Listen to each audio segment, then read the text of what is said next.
এখানে পথে নামছে না, আমরা কেন পথে নামছে না? কারণ আমরা অন্যায়ের বিরুদ্ধে বলতে জানি, রাষ্ট্র সেটা বলতে জানে না। রাষ্ট্রই তো অত্যাচার চালায় সাধারণ ছাত্রছাত্রীদের ওপর, যেটা আমরা বারবার দেখেছি পশ্চিমবঙ্গের বুকে আনিস খানের হত্যার সময় বা বিভিন্ন ধরনের মানে হত্যা চালাচ্ছে সারা বছর ধরে রাষ্ট্র।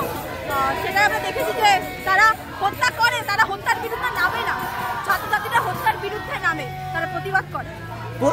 বাংলাদেশে যে ছাত্রদের উপরে গুলি চললো, পশ্চিমবঙ্গের আপনি একজন ছাত্রী হিসাবে কতটা মানে সুরক্ষা ফিল করছেন, সুরক্ষিত মনে করছেন নিজেকে? একদমই সুরক্ষা ফিল করছি না, কারণ আগের দিন যখন আমরা মিছিল করছি বাংলাদেশের ছাত্রছাত্রীদের মানে পক্ষ নিয়ে, আমাদেরকে ভীষণভাবে মারা হয় এবং আমাদের কংগ্রেসের মানে প্রায় 70 জন কংগ্রেসের তুলে নেওয়া হয়। সুতরাং বাংলাদেশ আর ভারত এই যে দুই রাষ্ট্রের যে সরকার, তারা একই, তারা স্বৈরাচার।